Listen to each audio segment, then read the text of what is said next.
Ambassador Victor Smith, Ghana's ambassador to the United States of America. Now, Okopiemu, the White House, on Donald Trump, Ekodi, Eshia.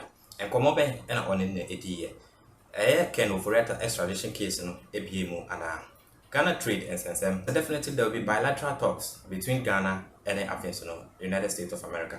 Now, Mugabe Mase, country, Victor Smith, say, on country, Donald Trump, so we need Ken Ofori, and it's in the extradition case, and I say the extradition case omonhwe na omondi hunduma say na ebeya Ken Ofori ebetimi abagana abeyi ensebi ano ensem we ni ensem ahodo bi na Mugabe Mase edetodwa abra na or send the message way ama the ambassador to the United States of America. So we ni wo ha no subscribe to the channel bell notification na share ma afoforo ensa and can be comment section ho na we dey adventure aba yetie Mugabe Mase we wonimanyafo Victor Smith na wakopie mu ewo White House ya woni Donald Trump etumi akwakosia mu a chese o my Ghana any America man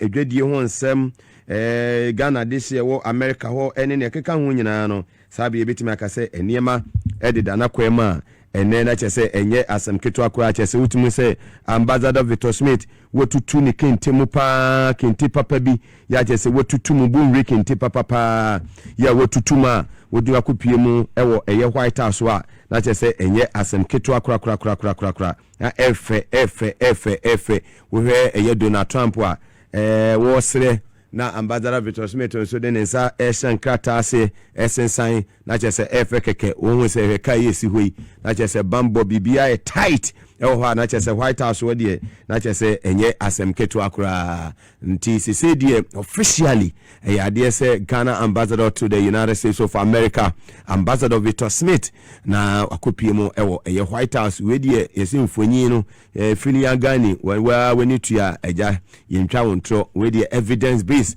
eno ena eda ho na chese efe kama chese mbofo mu deposit mani yefe o chese otimu se ceremonial dress mu kikasi mu dia jajaja White House wodi obo akra Donald Trump due to what na we too much na ambassador Victor Smith ono performance dada na fans so ase bi kwan amano ene se ne oje fans ya na oje fans ya wose na Donald Trump say hey sababa we die ka chen say hia Ken Ofori ata wa Ghana on fan mre esrew ambassador Victor Smith mo fa ewone Donald Trump mfonyi no kwanto so sese a mama we na so mame yesrew ambassador Victor Smith utie program wa America mem yesrew ka che papa yi wugina wonche Donald Trump say hia Ken Ofori ata mo fa ne mre Ghana na ha no free ha ne ewo no ye pese o meyi nsem bia no emaye nyade ebe mia no ye nya ne hwe ye mia no wudu meyi nsem ano nya de maye na se wubu o man wi a ye finance minister wi a se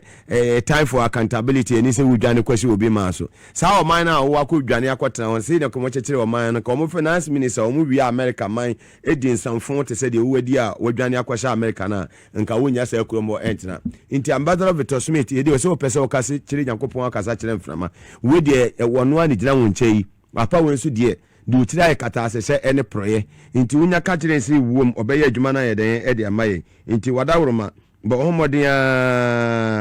homodia said de beya eniema ebetimi atutu ye na Ken Ofori ata modern abagan ha se tepe beye finance minister wo anwane wotena Ghana ha Dr. Kwabnado for beye finance minister wo anwane wotena Ghana ha papa ye friend say Dr. Esiama wo anwane wotena yasaba bak wasaba be di n'adwuma Nasiru Alhaji obeye finance minister wo anwane yesre Ken Ofori ata se be o hye amfa ne mra opanyi Kwame Pepra wo mu nyina da so to man Ghana ha obi anwane enko ba bia yesre Professor Kwasi Botwe wo mu nyina tena Ghana ha to na ansa no moto na nan mo nsedo yesre se ba bia Ken Ofori ata hye bia ambassador Victor Smith yeso pese o kasa kire Nyankopon a ane awuni mframa di nkomo mframa mu no Nyankopon beti yesre sidi Donald Trump fi ni wadri White House wo yinwa ho basabasa White House wo nyekine na untumi nwura ho ti wetimi ewura White House won ko a de sra wo se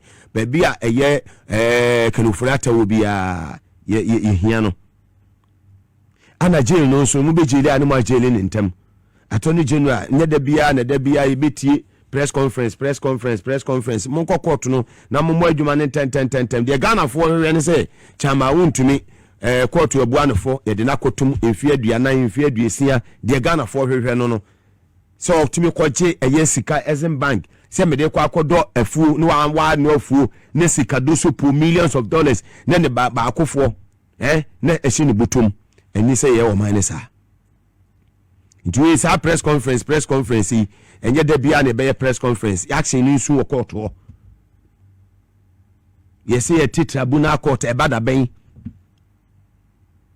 yes chief justice tribunal court no attorney general e bada ben omo madi o man we sika amamo no de efe jomama amamo no efe na nya ne fe no e na Ghana for wo mo hwekekew the Ghana for everyone say we campaign on corruption kata asese ene proye sa corruption na ye de campaign ye no sa corruption no e wo say nipa bi emra no ene omudi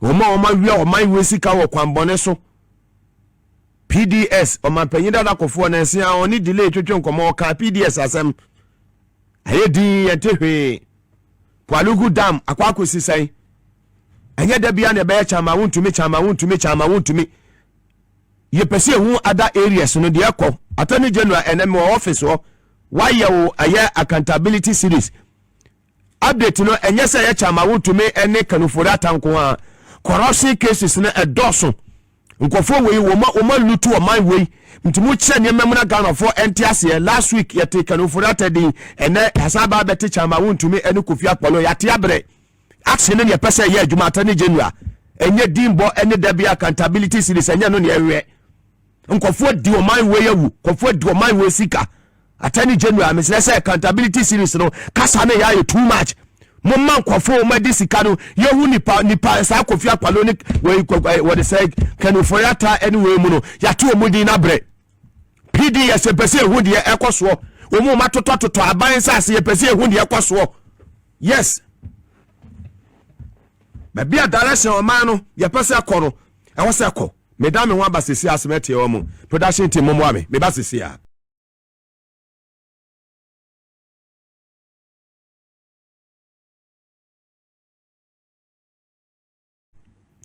accountability series ni start here attorney general on kwa why 3 times why more than obia yan pese da bia kasa se sa ne agro na si na 4 years na so ne ye ho hwe ye pese hu action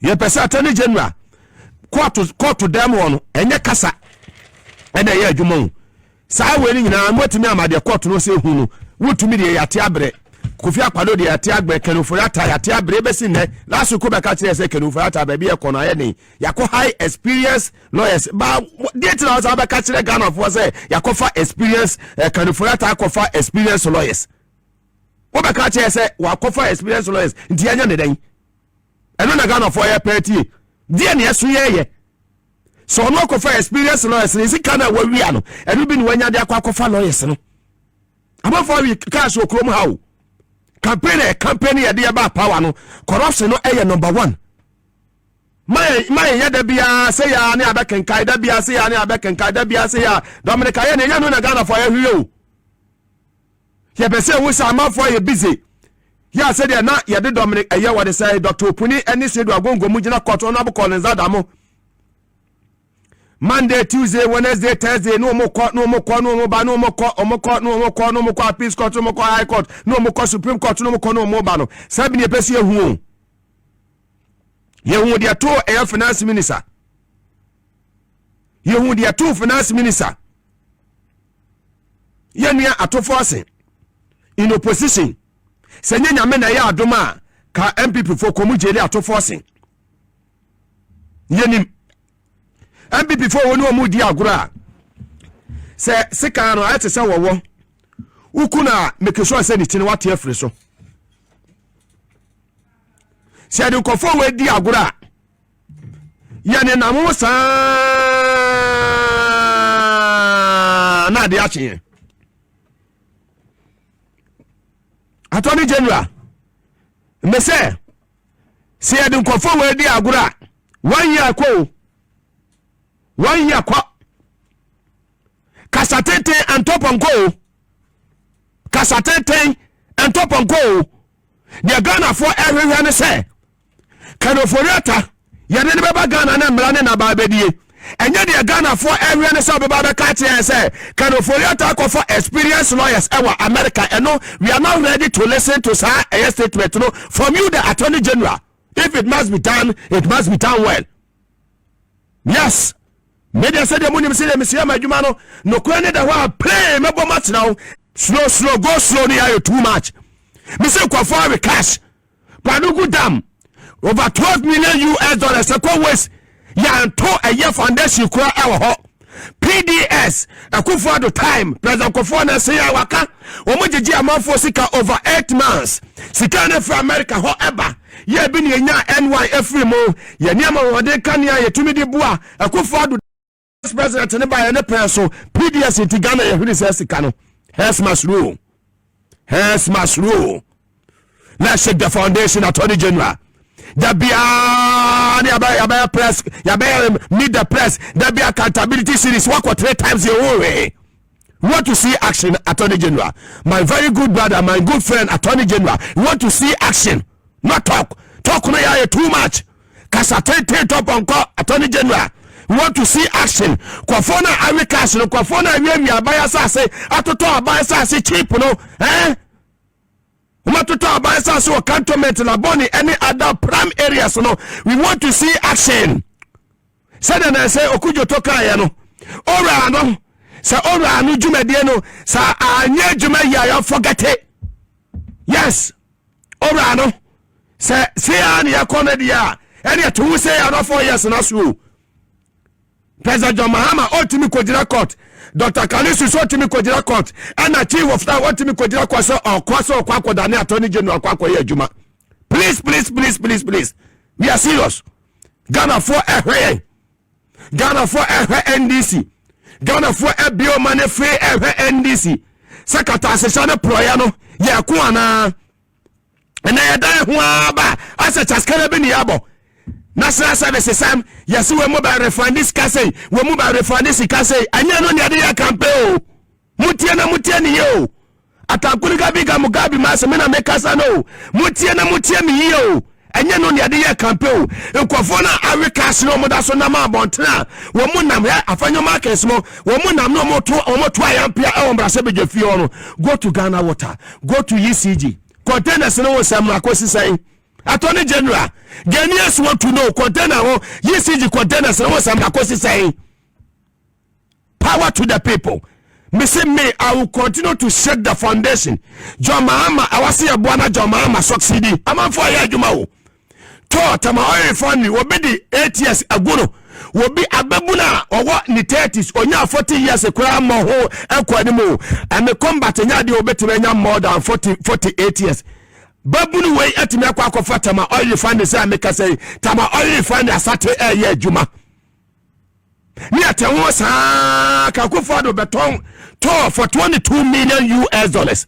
I take it babunu 7 months I'm what to menya for $21 million US. Ya koya anasi ya buy asamo ho intiensi akoni say ya na da bia accountability series ni abetena say na de ya ni abaka nwa samachira Ghana for me nya no na me peti ebiem accountability series no Attorney General nya nkwa ne create ma ho nya we mu na da bia peti e na chama wontumi Kofi Akpalo anya no ne pe be hu de ekwaso court.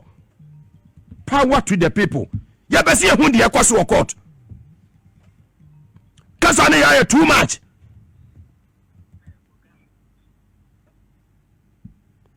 Yetutu ya de maye nyamwa John Mahama no succeed dabia se accountability series ne de aba nkofo desika wasa sa nkofo no PDS now no wasa kasa nkofo nyina no yedu omudi aba beto abotre na PDS ye huwo ma mra ne omo ba bedie kwalugu dam ye huwo ma mra ne omo ba bedie dabia ne beka ka no Ofori Atta asem ka wo rata obaba asako aba ye betimi de number ka de number wo speak Canada na Attorney General ka ze ho de ne yedie ya mwajo mama no succeed kasa no mese kasa 10 top onko ya nya jumaden na ya mwa papa no succeed kasa ne ya too much Attorney General. Yakasa ne yakasa yama action nya adwuma. Da bia yesi yakwa court. 1 year twem. Kwafo we cash kwafo we discard say o my way. Agugu amafo businesses. And na amafo bebre mo gugu mo businesses amo mawu. And na kama wawan. Very well. Power to the people.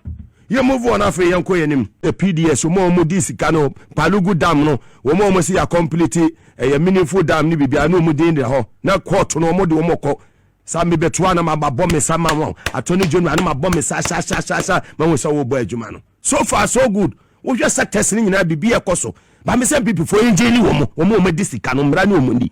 Eno kwa de na makoma atɔ me yam. Se dwoma ma ba bia waye se de odi sidi ya ba betuoi. Na mo boayefo ayon roso boayefo chance boayefo wu redwema wo bie di dwa kama obia ka dwoma ma waya ade dwoma ma toto ne mayie won sa na membo no fine wo bia no scandal so far so good no scandal ponti bien hwa e free bi e de free bi e de atare no ho membo no efe ba efe no na omo disika no ene utumi o se hu no awon se wa force ebia na ha kofu go mesa no mo ko no mo ba left right yes is mo passport o mo tu kwan yenye yi mo nje sa adwuma no na Ghana fo enye mo de ba kom yensa bi e de famu early 2026 na mo won se system no ya emu ayedin na obi aye steady so mama and the so president ye benya bi say na mo fi say ye easy san kofa papa say capacity papa say man ene me ekoyiye betena ye be kan pepe de wona ma de Ghana for eka de omotitoto mo eka ye betena sa na to da ya kabi na manfo no so etie mpanifo no mafa no mo de ya adwuma no se de asime se kan ye entie ne fa nya adwuma o be boa ye nyina. Power to the people. If it must be done, it must be done well. Look, MPP for some betena konyasu 8 good years. They are just talking. I do a crata with that punoso. At Tamils time, ye senka, ye be a pass and I bibiano, amano tumino, and obi the cockot. MPP far back kasa. Omen to me and Yahushi. Within 1 year, His Excellency John Dramani Mahama Bakonyaso. What committee know the report edibaye. Now, that aside, yes, many of us call for the constitutional review in this country. Ehu hiya pa say ye. Inti esai mi de se miti se omanpenyi eka se obensa ti committee for constitutional review implementation to implement it in sema omudi ahishe yiye no ye besa implement it because ubehu a 1992 constitution ye binuma to me steady ehwese na ade no sekono it has gone to protect our late president, and that is true. We must be frank about that. But now as time goes on, and also say no the bobrano, there are some loopholes in ka SSA obiti say on taking negative advantage but one yes sir. Nana do naba nabe take very negative advantage of our constitution. Otumio pointing of as a minister for finance, Okwa the same family as a minister for road. Misre Constitutional Review Committee for we must block this type of loopholes. We shouldn't allow the president, and let us take this constitution must take many powers off the hands of a president, because you are not there to lord power over us, but to do what? To serve the people. To serve the people. It is a constitution no etumi ma otumi say ubetumi aye biara na obedani Nebukadnezar ewo yesu ti se nanado ye. And that is very bad. We must watch critical things, issues that will give service to the people. No? Let us strengthen those laws. Strengthen the such issues as service provision, health, road, water, electricity. Because cheap energy is the base for what? Industrialization. And we need clean water, environment. Na enkoba se time bia na president wo power so be appointed or appointee sa ko appointee ni mother-in-law sana dear ni nyina say they should take. The constitution must block that.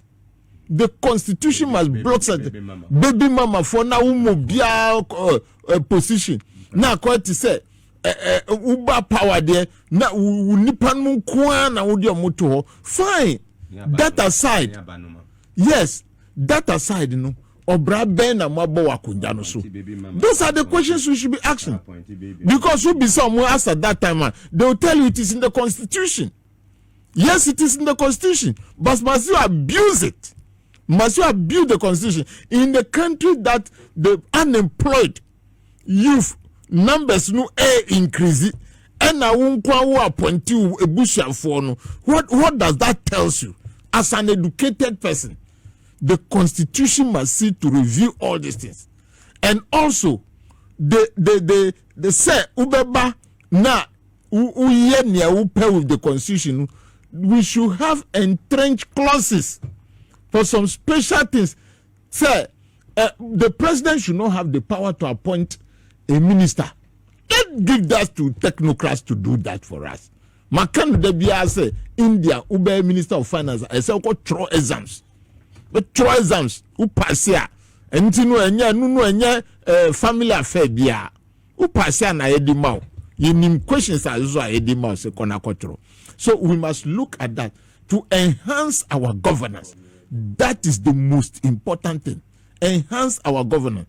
Ti say yemra say mo bia nkonko ese kwaya na koko wo constitution ma ti say na do mudi ba na anu ye free ho no. If there will be any government or president who will allow that to happen again, that person should go in for a referendum. So such clauses should be entrenched clauses. You cannot just stand up with the use of what executive powers. We tears executive powers. Now Makai former information minister Kojo Ponkruma no parliament tambia nanado ya di bonia yeka executive instrument no mudi say bibia. So the constitution must take a critical look at this because we want to enhance proper democracy in Ghana, and things that must enhance that is what we should focus on, not to be thinking about who or the number or the quantum of power that to be given to what to be given to the president.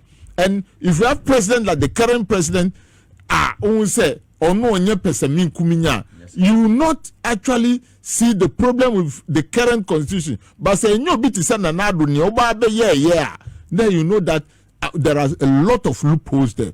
Marty, you said former president John Anjikumu Kufuor, I mean, or suggested say we share term of a year office, no, like one term near amount of 4 years now, and kako 5 or 6 years. A bit to me, I'm a bit me the face and I appointment. Na second year, no, what me I take it off. Said they be at least a memo 4 years, no. Yana mobile 1 year near campaign. Now one say what me to and 5 years or 6 years, and I say Kobase recommendation is about a ball my Ghana. Moving forward. But there should be checks and balances on it. Yeah. Because Fanu say if your man will be 7 years, say one term. Your man will 7 years, say one term. And now Osha said to send another day, minor bra. The checks and balances are made, can say there should be at a point in time. Now you stopping the constitution should stop that person. Not to be abusing the citizens of this country. That is the check and balances. Citizens can to me pick signatures. If we got it fairly done, then that president must move out of. Yes, we should just use and now yanko yes or no. It is not campaign for election. Papa will bra or bonu ebia ni charges ni and ni say why yes what time yesika say or she nyankopon bo so ko say sorry dan wan sidan no what time yesika ko tobo wo Israel omu da she container ma ya tua ho ka edi aba ebo no ya nya ho fa so enu ntinu ye tunu yentunu we akete o call lunch crop beba na ya tunu enye tuo. Those are the things that will make us. But that's not constitution. Missy, omo shame. Say yeah, constitutional review. Yeah, constitution. San yamanu yen fan shame so that it modeled the presidency or the president of this country. Powers too much for the president. No. Me can say with all due respect to His Excellency, the presidents of Ghana have too much powers given to them by the Constitution. Mm-hmm. Do you get me right? Mm-hmm. Given to them by the Constitution. And I'm going to say, Nanado using those too much powers to abuse us. Nipa for kromha, nipa wanti. And the Constitution was just sitting down, giving this power to the president to be abusing us. So this constitutional review, we must make sure that the law does not, or the Constitution does not abuse Ghanaians. Senior, the current one, SCTA. So to me, sorry, President, I appoint to be. Yes, penny panu, 80 MPs, I can say penny panu, usumpini. Who gives you that order? Those are the things that we want to see changed in the Constitution. And the number of years, Kranu, Senka, Obiba Kranka, Yayanu Soba, Ebia 9 years, but Enusunu, Senipanu abuser. It will be difficult, even though I'm talking about checks and balances. Inka 1 term 7 years, 1 term 8, Kofi, so that there will be no campaign again. Unim say campaign SSK. Now we have campaign. Now billboards. Now we say me will campaign team. We say minimum. We say member. Yeah, more 5 now. Banu wanya here. Send ya pamo now. Oko. And no Namika say so that election will be 1, no 2 terms. Idea say 2 terms here 8 years. And yes sir. Fanu say we term no. Eya de eya for 1 or 2. It will term here 8. Brabeye, but we put checks and balances on you. Say we are. My dear, say be a constitutional review no recommendation be about say term no yenya no be 10 years. Nancy ko say twana ya san yeden. Asa aka ho nyesa na ba. Thank you me there papa. Now we are by we head and koto baby. Yeah, head and koto baby. Yeah, head and tako ya t-shirt from Biabio. Billboards ni nyina nko. And ya say we should resource the basis. And what I would like us to do again, and he said we should have the law that finance political parties. Exactly. Political party financing. One who apologize my ever say, yeah, almost a political party, and you get to know. But onisika inti onam anumaku kune no nam na na do chino di contract. A contract no susu na won to me antua. Mate palun culture owo krom ha. Yes low. Owo krom ha. You see, so when the government or the Constitution made it possible for the political parties to be financed, then we will have that edge or authority or power to investigate your sources of what income or revenue for the campaigning. Yeah. Because then we stop this abuse of government agencies. Contract. Say ECG. Tam no na any hontra. Oh, and after me benya time I just say issues on the show live on. One say yen appointees omampenyi ama ejuma se yenye. We should learn from what is happening. Kofi Akpalu and Awun to me. We should learn from it. One say yes, His Excellency John Dramani Mahama and the Prof Nana Jenopokwa Jima Asha say about to me train as a chairman of economic management team. Or to me inflation ediba. They say inflation crisis 6% ana 6.3%.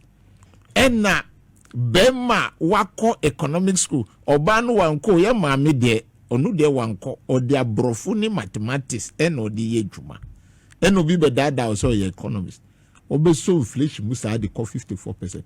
When people for the ye twemu mu de mu nko tasimu na mu nko fa ba omian fambra ye twemu pa ye twemu na ebema mu mwaye.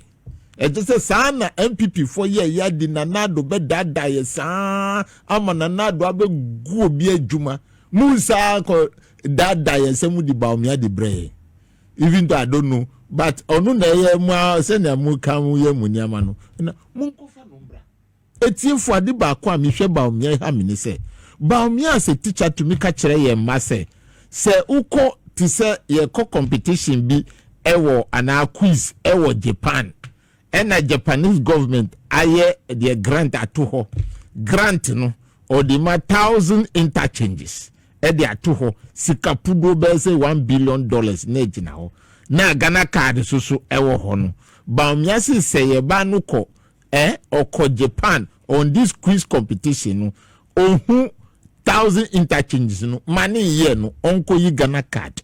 That is the teacher we have in Baumia. Wa chere enkoda say ye di 1,000 interchanges to hwa ena Ghana card aye catch us say ne hin na ope a osi kofa Ghana card. That is the person MPP4 say nye tremodin pa no ubetumi afa nipa say onye candidate no ombrambe gina mwenim na muda da Ghana for na ye ntu abama no. That aside, you see the time we're talking now, ye ka say won't to me and I museo won't to me anya boni bia a man for the nechi na say how many million crown no museo akoji ni millions ebuabu no e ko 24 million eyesika wajia ye di bonu kwedu ena akpalu susu nu waji be say 3 million Ghana cedis no ye di bonu kwedu. Inti ye wechire asa that time ye kanu ya ye boni ana ye kanu kra chire Ghana for that the way things are going Ezimbanga His Excellency John Dramani Mahama etiye in the first time no ye sika wo mu no wontumi koji sika wo se okodo abru no amba but you enye se abru no amba keke omutumi twa video ewo social media di kire abrafum.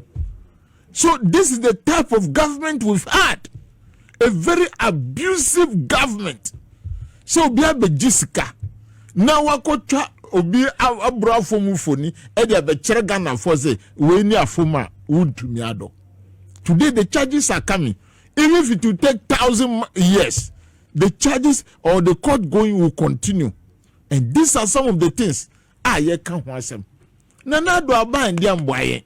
Because minya, Mr. Bisa says 63 billion Ghana cedis. No, 630 billion, please, and 63. 630 billion Ghana cedis.